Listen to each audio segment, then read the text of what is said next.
دیکھیے وطر کی نماز ہمارے نزدیک واجب ہے، اور وطر کی نماز کا اگر کوئی شخص انکار کرے تو وہ گمراہ ہے۔ کوئی بھی واجب ہو، کسی بھی واجب کا انکار کرنے والا شریعت کی نگاہ میں گمراہ مانا جاتا ہے۔ اگر کوئی کہے کہ یہ وطر کی نماز فضول ہے، یہ ثابت ہی نہیں ہے، ایسی کوئی بات کہے کہ جس سے وطر کی نماز کا انکار لازم آتا ہو، تو ایسا شخص شریعت مطہرہ کی نگاہ میں گمراہ مانا جاتا ہے۔ وطر کی 3 رکعتیں ہیں، اور ہر رکعت میں سورہ فاتحہ کے بعد سورت ملانا واجب ہے۔ ہاں یہ الگ بات ہے کہ تیسری رکعت میں عام طور پر آدمی قل ہو اللہ احد پڑھ لیا کرتا ہے، لیکن یہ کوئی ضروری نہیں ہے۔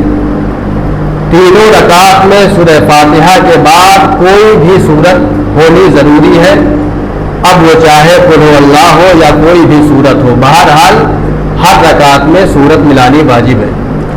اسی طریقے سے تیسری رکعت میں سورہ فاتحہ پڑھنے کے بعد سورت پڑھے اور اس کے بعد اللہ اکبر کہنا، ہاتھ اٹھاتے ہوئے اللہ اکبر کہنا، یہ بھی واجب ہے۔ لہذا اگر کسی نے اللہ اکبر نہیں کہا یا ہاتھ نہیں اٹھایا تو اس صورت میں اس کے اوپر سجدہ سہو واجب ہو جائے گا۔ اسی طریقے سے اللہ اکبر کہنے کے بعد دعا پڑھنا بھی واجب ہے۔ اگر کسی نے دعا نہیں پڑھی تو اس کی نماز بھی نہیں ہوگی اور اس پر سجدہ سہو واجب ہو جائے گا۔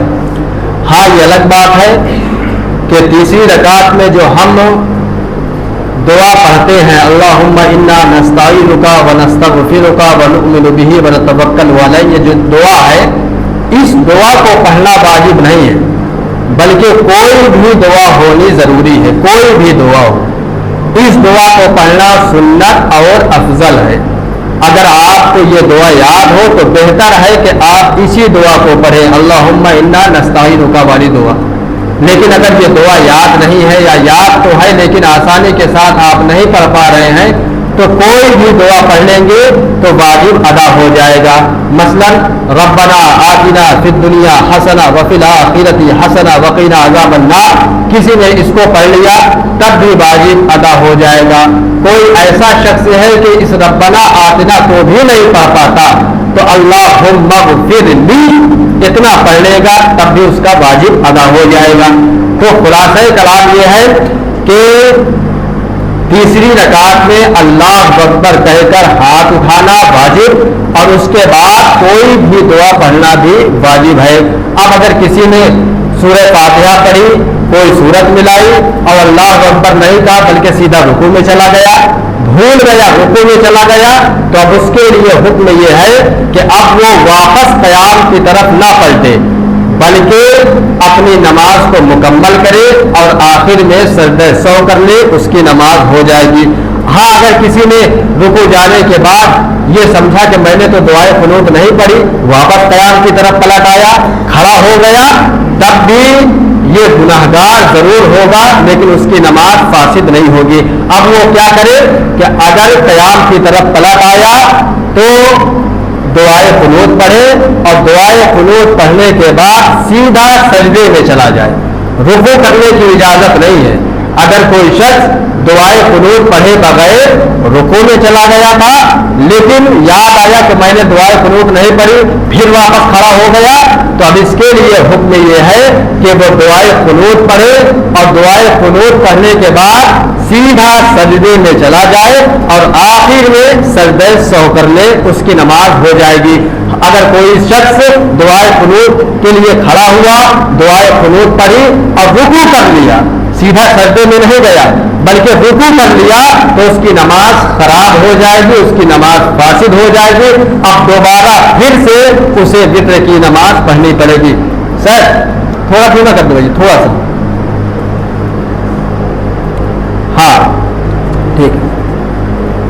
تو یہ ہو گیا وتر کے تعلق سے کچھ ضروری مسائل کے۔ وتر میں کو तीनों में सूरह फातिहा के बाद सूरत मिलाई जाएगी, कोई सी भी आप सूरत मिला सकते हैं। इसी तरीके से तीसरी रकात में अल्लाह अकबर कहना वाजिब, अल्लाह अकबर कहने के बाद हाथ बांधे, दुआ पढ़े, कोई भी दुआ पढ़ ले। अगर आप अल्लाहुम्मा इन्ना नस्तईनु का वाली दुआ पढ़ सकते हैं तो उसे पढ़ ले, वो दुआ याद नहीं है तो कोई भी दुआ रब्बना आतिना वगैरह पढ़ ले, आपकी वित्र की नमाज दुरुस्त हो जाएगी। अब मसला आया इमामत का, नमाज के जो मसाइल हैं ये खत्म हुए, अब इमामत का मसला आया। इमामत के ताल्लुक से तो पहले आप ये समझें कि इमामत के लिए 6 शर्तें हैं। किसी को इमाम बनाने के लिए 6 चीज़ों का होना ज़रूरी है। पहली शर्त यह है कि वो शख्स मुसलमान हो, दूसरी शर्त यह है कि वो शख्स मर्द हो, तीसरी शर्त यह है कि वो आकिल हो, चौथी शर्त यह है कि वो बालिग हो, पांचवी शर्त यह है कि वो सही तौर पर क़िराअत कर लेता हो, छठी शर्त यह है कि वो माजूर ना हो। अब मुसलमान हो इसका मतलब यह है कि गैर मुस्लिम के पीछे नमाज नहीं होगी। मर्द हो इसका मतलब यह है कि औरतों के पीछे नमाज नहीं होती। सोशल मीडिया का दौर है, रमजान में बहुत सारी वीडियोस हमारे सामने आई कि उसमें माज़अल्लाह औरतों को इमाम बनाया गया था। बताइए ये दीन के साथ मजाक है। मर्दों की नमाज के सही होने के लिए इमाम का मर्द होना जरूरी है। औरतों के पीछे किसी भी हालत में मर्दों की नमाज जायज नहीं है। तीसरी शर्त क्या है कि वो आकिल हो, लिहाजा अगर कोई शख्स पागल है तो उसके पीछे नमाज नहीं। चौथी शर्त है कि वो बालिग हो, लिहाजा अगर कोई शख्स नाबालिग है तो उसके पीछे भी नमाज नहीं होती। तरावी के मामले में आम तौर पर ये सुस्ती पाई जाती है। बहुत जगहों पर देखा जाता है कि तरावी की नमाज में लोग नाबालिग को इमाम बना लिया करते हैं। ये बिल्कुल जायज नहीं है। बालिगों के इमाम का बालिग होना जरूरी है। अच्छा, ये बालिग होने की उम्र क्या है? मर्दों में 12 से 15 साल तक ये बालिग होने की उम्र रखी गई है। 12 से 15 साल के बीच में मर्द बालिग हो जाता है। लेकिन कोई लड़का ऐसा है कि 15 साल की उम्र तो हो गई लेकिन अभी वो बालिग नहीं हुआ है, तो अगर 15 साल मुकम्मल हो गए, सन के एतबार से 15 साल मुकम्मल हो गए, तो अब उसके पीछे नमाज जायज हो जाएगी। और अगर 15 साल से पहले वो बालिग हो गया, वो कहता है कि मैं बालिग हो गया हूँ, 14 साल का है, 13 साल का है, कहता है मैं बालिग हो गया हूँ, उसकी बात मान ली जाएगी, उसके पीछे नमाज जायज होगी। लेकिन अगर 15 साल से कम की उम्र है और वो ये कहता भी है कि मैं बालिग नहीं हूँ, तो उसके पीछे बहरहाल बालिगों की नमाज दुरुस्त नहीं होगी। तो तीसरी शर्त, चौथी शर्त क्या है कि इमाम बालिग हो।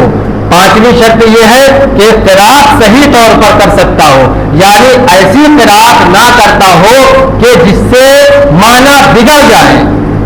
दो चीजें होती है, एक लहने जली, एक लहने खफी। लहने जली में माना बिगड़ जाया करता है, कुरान का माना कुफ्र हो जाया करता है, लेकिन लहने खफी में माना तो नहीं बिगड़ता, लेकिन एक किस्म की मामूली सी खराबी आती है। तो अगर कोई शख्स लहने जली करता है कि बिल्कुल ज़ात और द्वाद में फर्क नहीं करता, दाल द्वाद में फर्क नहीं करता, जीम और जे में फर्क नहीं करता, शीन और सीन में फर्क नहीं करता, ये चीजें जो है ये लहने जली में आती है। तो अगर कोई शख्स इतनी खराब किरत करता है तो उसके पीछे भी नमाज जायज नहीं होगी। और छठी शर्त क्या है कि वो माजूर ना हो, लिहाजा अगर किसी शख्स को कतरे की बीमारी हो या किसी शख्स को हवा निकलने की बीमारी हो, कोई ऐसी बीमारी हो कि वो शख्स शरीयत की निगाह में माजूर समझा जाए, तो फिर उसके पीछे भी नमाज जायज नहीं होगी। ये तो हो गई कुछ जरूरी ज़ाहिरी शराइत कि इमाम का मुसलमान होना जरूरी है, मर्द होना जरूरी है, बालिग होना जरूरी है, आकिल होना जरूरी है, माजूर ना होना जरूरी है, क़िराअत का सही होना जरूरी है। इसी तरीके से बातिनी शराइत भी कुछ शरीयत मुताहरा में रखे हैं। अगर कोई शख्स बदमज़हब है, उसका अकीदा दुरुस्त नहीं है, तो उसके पीछे भी नमाज दुरुस्त नहीं होती है। किसी भी इमाम के का ज़ाहिरी तौर पर सही होना जिस तरीके से जरूरी है, उसी तरीके से बातिनी तौर पर दुरुस्त होना भी जरूरी है। बहुत सारे फिरके हिंदुस्तान में हैं, इस पर मैं बात नहीं करता, कभी इंशाअल्लाह जब सिलसिलावार गुफ्तगू चलेगी तो इस पर भी बात की जाएगी। लेकिन इतना याद रखें कि जो भी बद मज़हब होगा उसके पीछे हमारी नमाज जायज नहीं होगी। तो ये हो गए इमामत के शराइत। अब एक चीज आती है सुतरा। सुतरा यानी ऐसी चीज के दरमियान में ऐसी चीज रखना कि जो नमाजी और गुजरने वाले के दरमियान एक आड़ का काम करे, एक दीवार का कायम करे, उसे शरीयत मुताहरा में सुतरा बोला जाता है। सुतरा, तो सुतरा क्या है? सुतरा की लंबाई कम से कम 1 गज होनी चाहिए, यानी 2 बालिश। अगर इससे छोटा सुतरा है तो उसको आप आगे नहीं रख सकते, और मोटाई में कम से कम 1 उंगली मोटाई होनी चाहिए। अगर सुतरा बहुत लंबा तो है लेकिन उसकी मोटाई 1 उंगली से कम है, तब उसको भी आप सुतरा नहीं बना सकते। सुतरा की लंबाई कम से कम 1 गज होनी चाहिए और मोटाई कम से कम 1 उंगली होनी चाहिए। अब सुतरा रखा कब जाता है? अगर आप किसी मस्जिद में नमाज पढ़ रहे हैं, किसी मस्जिद में या घर में नमाज पढ़ रहे हैं, तो आपको अगर ये अंदेशा हो कि मैं अगर बगैर सुतरा रखे नमाज पढ़ूंगा तो कोई शख्स आगे से गुजर जाएगा, तो आपके लिए बेहतर है कि आप नमाज पढ़ने से पहले अपने आगे एक सुतरा रख लें। कम से कम इतना बड़ा हो और कम से कम उंगली के बराबर मोटा हो, ये सुतरा है। अच्छा, अगर आप सुतरा नहीं रखते, अगर आप सुतरा नहीं रखते और कोई शख्स आगे से गुजर गया तो हम ये समझते हैं कि हमारी नमाज टूट जाती है। बहुत जगह देखा गया कि आदमी कोई गुजर जाता है तो सामने वाला नमाज तोड़ देता है, ये दुरुस्त नहीं है। अगर सामने वाला गुजर रहा है तो जो गुजरने वाला है वो गुनहगार होता है, लेकिन नमाज पढ़ने वाले की नमाज पर इससे कोई फर्क नहीं पड़ता है। अगर आप नमाज पढ़ रहे हैं और कोई आगे से गुजर जाए तो आप अपनी नमाज जारी रखें। जो शख्स गुजरा है वो गुनहगार हुआ, और कितना बड़ा गुनाह है। अल्लाह के रसूल सल्लल्लाहु अलैहि वसल्लम ने इरशाद फरमाया कि अगर नमाजी के सामने से गुजरने वाले को मालूम हो कि नमाजी के सामने गुजरना कितना बड़ा गुनाह है तो वो 40 साल या 40 महीने तक अपनी जगह पर खड़ा रहना गवारा कर लेता, लेकिन नमाजी के आगे से गुजरना गवारा नहीं करता।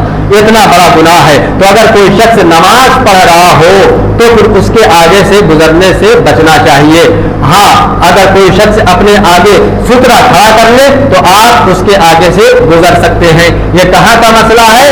मस्जिद में हो या घर में हो।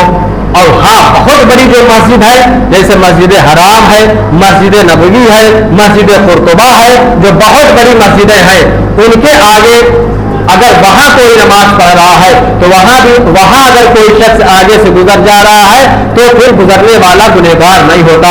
आप हज करने जाए, उम्रा करने जाए तो आप मस्जिद हराम, मस्जिद नबी में देखते होंगे कि लोग इधर नमाज हो रही है, उधर लोग अपना तवाफ भी कर रहे हैं, आगे से गुजर भी रहे हैं, तो वहां गुजरने वाला गुनहगार नहीं होता।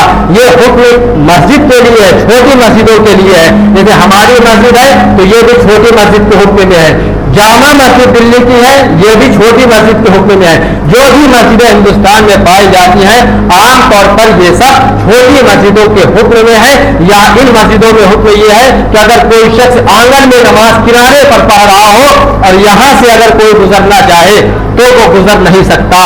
हाँ, खंबे के पीछे हो या कोई आंगन में नमाज पढ़ रहा है, दरवाजा लगा हुआ है तो दरवाजा पहले आदमी बंद कर दे, उसके बाद गुजर जाए, तो ये सुतरे का काम कर गया, तो इस वजह से गुजरना जायज है। इसी तरीके से आप मैदान में नमाज पढ़े, खेत वगैरह में नमाज पढ़े तो वहां भी सुतरे की जरूरत नहीं है, क्योंकि वो बड़ा मैदान है और बड़े मैदान का हुक्म अलग है, मस्जिद का हुक्म अलग है। ये सुतरा का जो ये हुक्म है ये मस्जिदों के लिए, छोटी मस्जिदों के लिए और घर के लिए है, मैदान के लिए ये हुक्म नहीं है।